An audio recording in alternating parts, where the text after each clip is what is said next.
The greatest cruelty life plays on you is waiting until you are 80 to show you exactly how much time you wasted.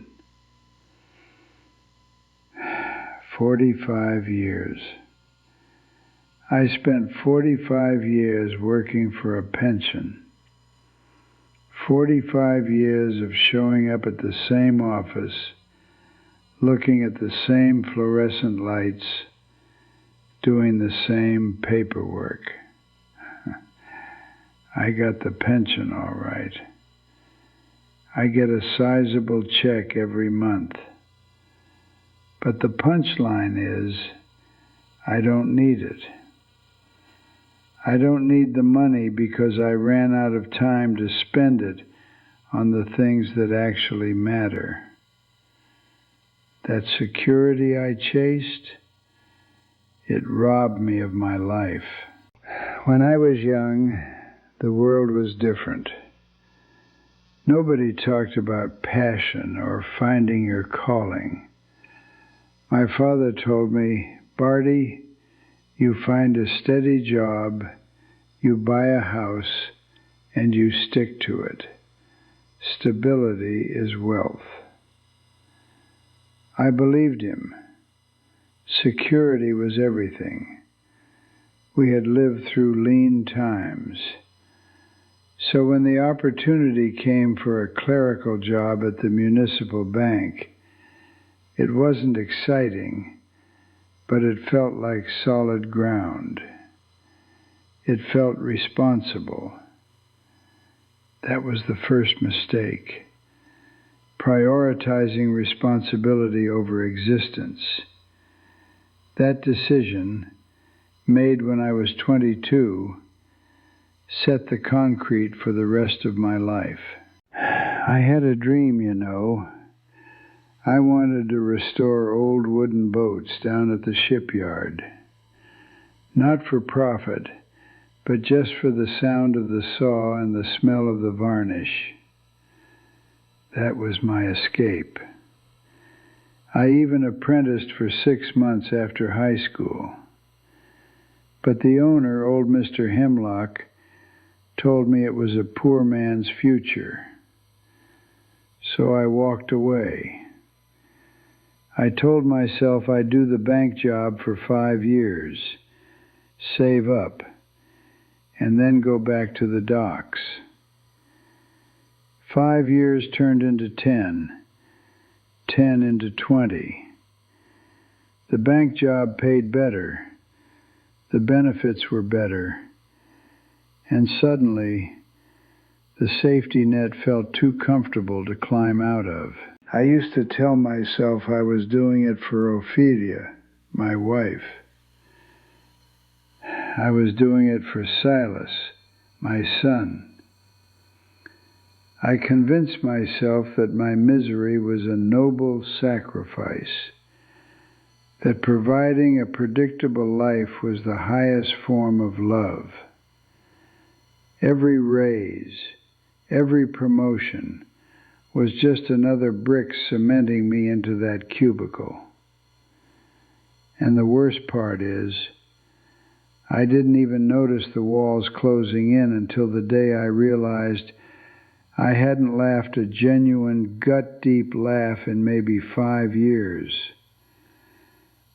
I was merely maintaining, not living. The years between 35 and 50 blur together the most. The routine was brutal. Get up, commute, work, dinner, television, sleep, repeat. I started ignoring the little aches in my soul.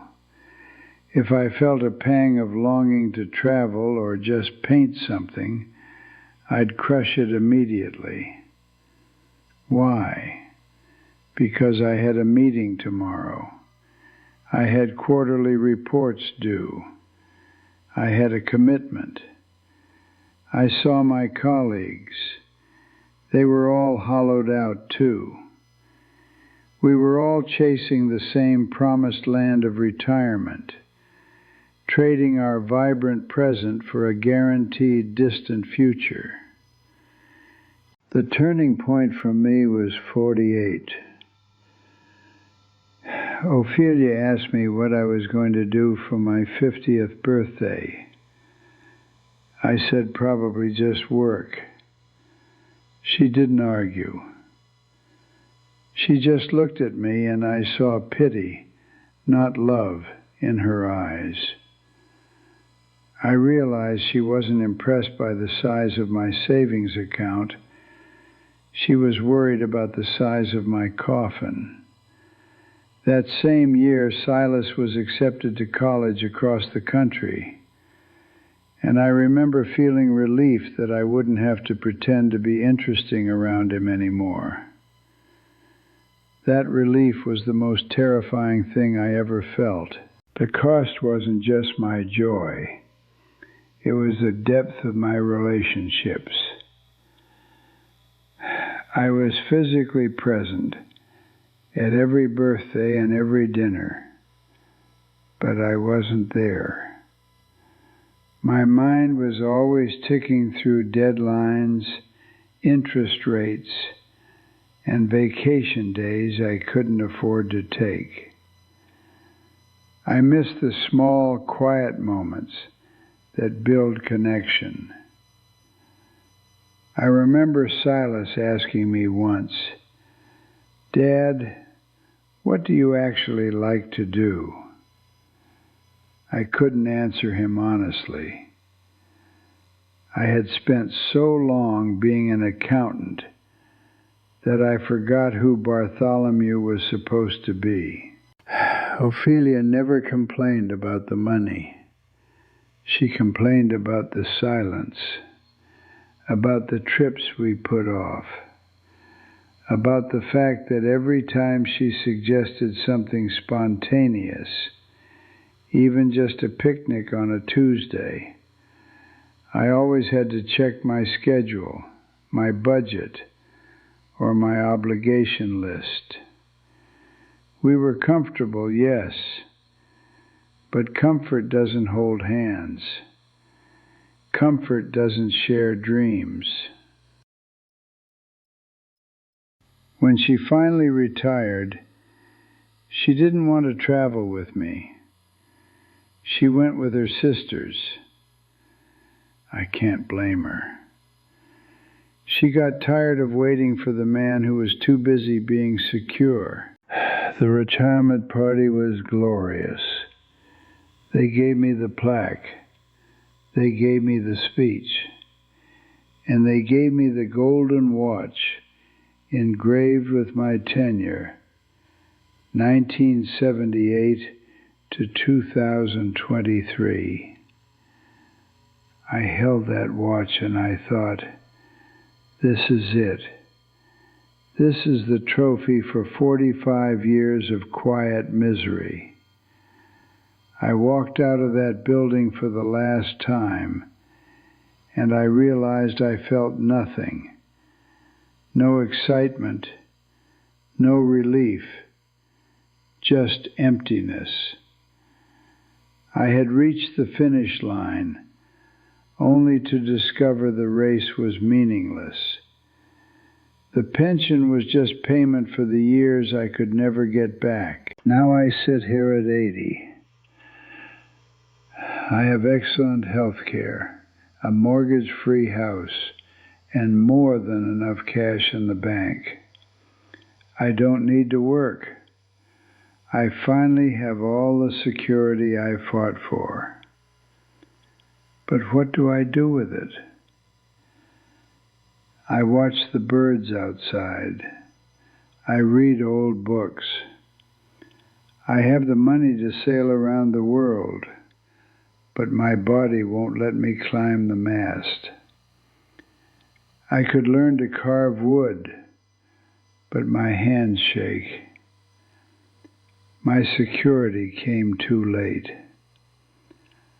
I traded the years when I had the energy, the curiosity, and the physical ability for the years when I only have the memory of what I should have done. If I could talk to my 22-year-old self, I wouldn't tell him to quit the bank immediately. I'd tell him to define security differently. Security isn't the number in your bank account. Security is knowing that if you died tomorrow, you wouldn't be haunted by missed opportunities. The real risk isn't trying and failing. The real risk is choosing the predictable route because you're afraid of disapproval or discomfort. The most dangerous path I took was the safest one. It guaranteed I'd live a long life, but it didn't guarantee I'd feel alive during any of it. Don't wait for permission. Don't wait for retirement. If there is something calling you, something that makes your heart beat faster, you have to do it now. Not when the kids are grown, not when the savings target is hit. Now. Because the energy you have today, the openness you have today, that's not a renewable resource. I gave up my passion for stability, and stability turned out to be just a very slow way of dying.